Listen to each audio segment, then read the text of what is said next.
जिस तरीके से मैं आपको एसएसआर का कनेक्शन सिखाने वाला हूँ वो सबसे ज्यादा सिंपल तरीका है जिसे आपके सिर्फ एक बार देखने के बाद में आप कहीं पर भी जाके आपके 3 फेज मोटर को ऑपरेट कर सकते हो। तो बिना ज्यादा देरी करे कनेक्शन स्टार्ट करते हैं। सबसे पहले दोस्तों आपको सिंपल सा काम करना है। आपको जो हमारी एमपीसीबी है, इस एमपीसीबी के अंदर हमारी जो आरवाईबी 3 फेज सप्लाई हमें मिली हुई है, इस सप्लाई को हमें एमसीबी के आउटपुट से एसएसआर के A1, B1 और C1 टर्मिनल पे ले जाके जोड़नी है। तो दोस्तों अभी हमने पहला काम कंप्लीट कर लिया है। एसएसआर तक हमारी पावर सप्लाई आ चुकी है। अब अगला काम आपको क्या करना है, आपको नेक्स्ट सिंपल सा आपके एसएसआर के आउटपुट से आपकी मोटर को कनेक्ट कर देना है। मतलब कि एसएसआर का जो आउटपुट है A2, B2, C2, यहाँ से जो हमें आरवाईबी अब मिलेंगे जब हमारी एसएसआर स्टार्ट होगी, उस आरवाईबी को आपको पहले ही आपकी मोटर से जोड़ देना है। तो मैं हमारे इस कनेक्शन को कंप्लीट कर लेता हूँ और इतना करने के बाद में हम कंप्लीट हो चुकी है। अब नेक्स्ट हमें क्या करना है, हमें सिर्फ हमारी जो ये रिले है, इस रिले से एसएसआर को ऑपरेट करना है। तो अब बात आती है कि कंट्रोल वायरिंग कैसे करनी है, जिससे सुन के कई सारे लोग कंफ्यूज होते हैं। तो मैं क्या करूंगा, हमारी एमपीसीबी के जो आउटपुट से 3 फेज वायरिंग निकल रही है, यहीं से ही मैं हमारे A फेज ले लूंगा और इस फेज को ले जाके हम हमारा जो ऑफ का पुश बटन है, जो हमारी मोटर को बंद करने वाला पुश बटन है, उसके फर्स्ट टर्मिनल पे ले जाके कनेक्ट कर देंगे। अब इसके बाद में आपको क्या करना है, इसके आउटपुट से हमारा जो फेज है, उस फेज को आपको ऑन वाले पुश बटन में ले जाके जोड़ देना है,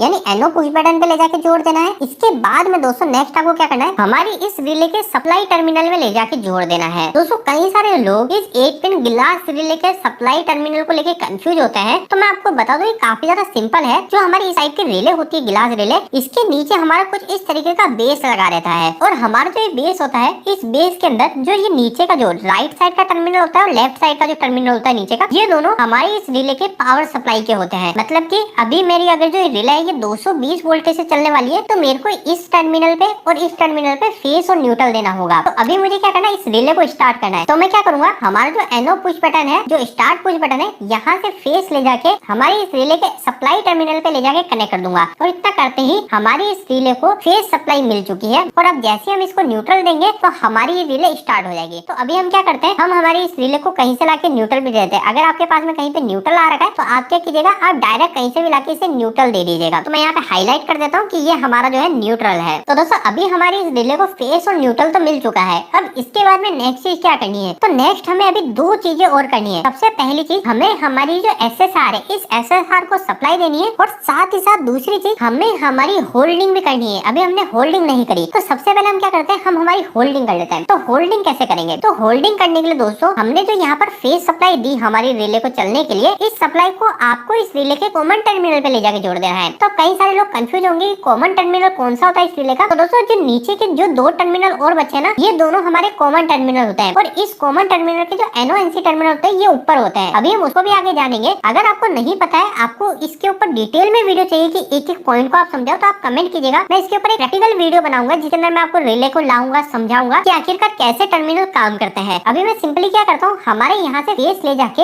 हमारी इस रिले के कॉमन टर्मिनल पे ले जाके जोड़ देता हूँ। तो अब यहाँ से कॉमन टर्मिनल पे फेस मिल चुका है। अब होल्डिंग के लिए सिंपल सा क्या काम करना है, हमारा जो कॉमन टर्मिनल है, इसका एनो टर्मिनल खुल जाए। तो आपको पता होना चाहिए जो ये वाला कॉमन टर्मिनल होता है, इसका जो एनो कॉन्टेक्ट होता है वो हमारा ये वाला होता है, और ये जो दूसरा कॉमन टर्मिनल होता है, इसका जो एनो टर्मिनल होता है वो हमारा इस लेफ्ट साइड के ऊपर वाला होता है। तो अभी मेरे को क्या करना है, होल्डिंग के लिए इस एनो टर्मिनल से हमारे एक फेस को ले जाना है और इस फेस को ले जाके हमें कहाँ जोड़ना है वो आप सभी को पता है। हम 2 जगह जोड़ सकते हैं। हम चाहे तो हमारा जो एनो पुश बटन है, जो स्टार्ट पुश बटन है, इसके पहले वाले टर्मिनल पे जोड़ सकते हैं, या फिर हमारा जो ऑफ वाला पुश बटन है, इसके बाद वाले टर्मिनल पे जोड़ सकते हैं। तो मैं क्या करता हूँ, हमारे पुश बटन के, हमारे स्टार्ट वाले पुश बटन के ही पहले टर्मिनल पे जोड़ देता हूँ और इतना करते ही अब हमारी होल्डिंग हो चुकी है। मतलब कि अब जैसे मैं एक बार पुश बटन को दबाऊंगा और दबाने के बाद में अगर मैं छोड़ भी दूंगा तो भी हमारी ये जो रिले, ये रिले ऑपरेट ही रहेगी, ये बंद नहीं होगी। लेकिन दोस्तों अभी तो हमने सिर्फ रिले को स्टार्ट किया और रिले को होल्डिंग करी है। अभी हमें नेक्स्ट क्या करना है, हमें तो हमारी इस मोटर को स्टार्ट करना है और इस मोटर को स्टार्ट करने के लिए हमें हमारी एसएसआर सॉलिड स्टेट रिले को सप्लाई देनी है। तो इसे मैं कैसे सप्लाई दूंगा, तो दोस्तों इसे सप्लाई देना काफी ज्यादा सिंपल है। हम क्या कर सकते हैं, हम जो ये फेस सप्लाई आ रही है, इसी फेस सप्लाई को ही यहाँ पे कॉमन में यूज करके और इसी से ही हमारी सॉलिड स्टेट रिले को सप्लाई दे सकते हैं। लेकिन कई जगह पर इस फेस को यूज करने के लिए मना किया जाता है। तो आप कंफ्यूज ना हो, इसके लिए हम क्या करते हैं, हम एक और फेस ले लेते हैं। तो आपको अच्छे से समझ में आए, इसके लिए मैं यहाँ से एक और फेस ले रहा हूँ। आप चाहे तो येलो फेस भी ले सकते हैं, ब्लू फेस भी ले सकते हैं। तो मैं अभी के लिए यहाँ से ब्लू फेस ले रहा हूँ। और इस ब्लू फेस का क्या काम है, तो आप सभी को पता है, इस ब्लू फेस को हम ले जा रहे हैं हमारी सॉलिड स्टेट जो रिले है, इसको सप्लाई देने के लिए। तो सप्लाई देने के लिए आपको क्या करना है, हमारा जो एक और जो कॉमन टर्मिनल टर्मिनल बचा हुआ है, इस कॉमन टर्मिनल पे ले जाके इस फेस को जोड़ देना है। तो मैं यहाँ पे जो एक और हमारा कॉमन टर्मिनल बचा था, मैंने आपको बताया था कि जो कोने के जो दोनों टर्मिनल है